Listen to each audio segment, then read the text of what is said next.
स्वामी विवेकानंद जी के विचारों की श्रृंखला को आगे बढ़ाते हैं और बात करते हैं उनके कुछ अन्य विचारों की। हम बात कर रहे थे व्यक्तित्व और उसका प्रभाव।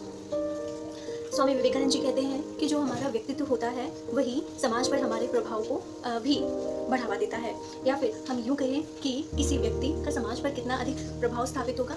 इसमें 3 कारकों की महत्वपूर्ण भूमिका होती है। पहले आपका शब्द, आपके विचार और फिर आपका व्यक्तित्व। यहाँ पर हमने बात की थी कि जहाँ हमारे शब्द और विचार 1/3 भूमिका निभाते हैं, वहीं 2/3 भूमिका होती है हमारे व्यक्तित्व की।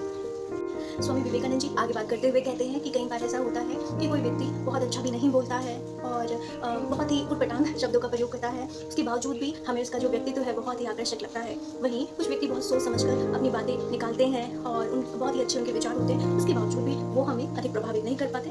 तो इन दोनों में क्या डिफरेंस है? दोनों में यही डिफरेंस है कि एक व्यक्ति अपने व्यक्तित्व से महान बन जाता है, हालांकि उसके शब्द उतने परिपक्व नहीं होते हैं, जबकि दूसरा अपने शब्द और विचारों का बहुत अच्छा होते हुए भी वो व्यक्तित्व इतना आकर्षक नहीं लगता है और इस कारण दोनों में हमें भिन्नता नजर आती है। वहीं स्वामी विवेकानंद जी आगे बात करते हुए कहते हैं कि जिस तरह एक व्यक्ति बहुत कम पैसों में भी बहुत अच्छी तरह से घर चला पाता है और वहीं जो दूसरा व्यक्ति है वो बहुत अधिक पैसों में भी घर नहीं चला पाता है, तो वो क्या डिफरेंस है? तो वो डिफरेंस है उनके व्यक्तित्व का, क्योंकि जो कर्म है वो व्यक्तित्व की बाह्य अभिव्यक्ति मात्र है। तो आपका व्यक्तित्व जितना महान होगा, आपके कर्म भी उतने ही महान होंगे, क्योंकि वो भी उसकी केवल बाह्य अभिव्यक्तियां ही है। आगे स्वामी विवेकानंद जी कहते हैं कि एक अच्छा व्यक्तित्व वाला जो इंसान होता है उसका प्रभाव दूसरों पर भी इतना अधिक होता है कि उसके सानिध्य में जो भी लोग होते हैं उन पर भी उसके व्यक्तित्व का प्रभाव दिखने लग जाता है। यही कारण है कि हम देखते हैं कि स्वामी रामकृष्ण परमहंस के सानिध्य में रहकर हमें स्वामी विवेकानंद जैसे महान आत्माओं की प्राप्ति हुई।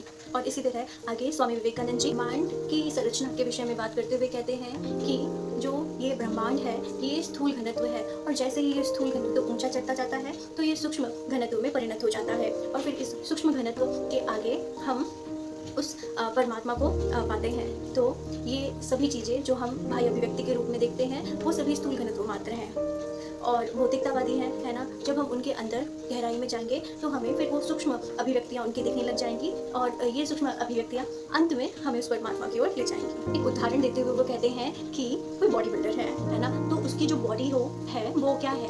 मांसपेशियों का घनत्व ही तो है ना, लेकिन इन पेशियों को बल देने वाली ऊर्जा तो नाड़ियों में है ना, और उन नाड़ियों को भी ऊर्जा देने वाली कोई और वस्तु है, और जो वो कोई और वस्तु है वो कहीं और से ऊर्जा ले रही है। वो ऊर्जा उन्हें उन विचारों से मिल रही है और वो विचार किसी अन्य से ऊर्जा ले रहे हैं। तो इसी तरह हमारी शक्ति का स्रोत तो कोई और अन्य ऊर्जा ही है ना, लेकिन जो भौतिक वस्तुएं हैं, है ना, या जो स्थूलता है उसने उन सभी को छुपाया हुआ है।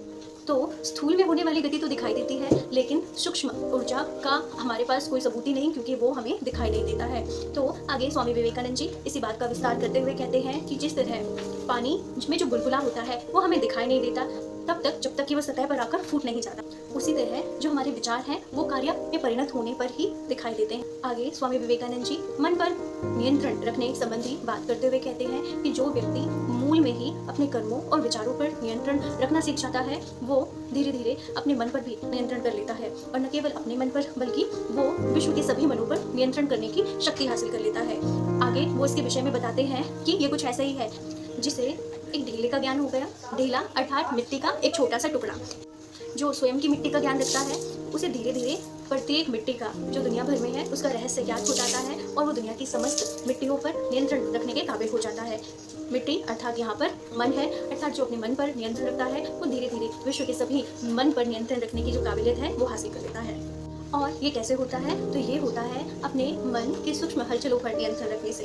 अर्थात हमें अपने मन की हर बात नहीं माननी है, उसके बहकावे में नहीं आना है, बल्कि उन सूक्ष्म हलचलों पर नियंत्रण रखना है ताकि आगे एक बड़ी हलचल से बचा जा सके। और धीरे धीरे वो नियंत्रण इतना मजबूत हो जाता है कि वो अन्य चीज़ों पर भी नियंत्रण धारण कर लेता है, और फिर उसकी जो परिणति होती है वो हमें दूसरों के मनों पर भी नियंत्रण रखने के रूप में सामने आती है। और ये सब जो चीज़ें हैं वो अनुकूल परिस्थितियों में ही होती हैं, क्योंकि अनुकूल परिस्थितियाँ ही विकास को शीघ्रता से करवाने में सहायक हो सकती हैं, या फिर मैं कह सकती हूँ कि जो अनुकूल परिस्थितियाँ हैं वही व्यक्ति को विकास की तरफ ले जाती हैं और वो अपना विकास पूर्ण रूप से करने में सक्षम हो पाता है। तो विश्व के सभी प्राणी हैं वो एक ही धागे से आपस में जुड़े हुए हैं, जो बहुत ही शक्तिशाली है, और हमें अपनी शक्तियों का खुद ही ज्ञान नहीं है। अभी हम उसका केवल एक अंश ही जानते हैं, लेकिन अभी उसका बहुत ज़्यादा हिस्सा जानना बाकी है, और वो कब होगा? जब हम अपनी खोज करेंगे, आत्मविश्लेषण करेंगे, आत्मचिंतन करेंगे, जब हम स्वयं को परखेंगे, जानेंगे, और उसके लिए आवश्यक है कि हम स्वयं को भी समय दें।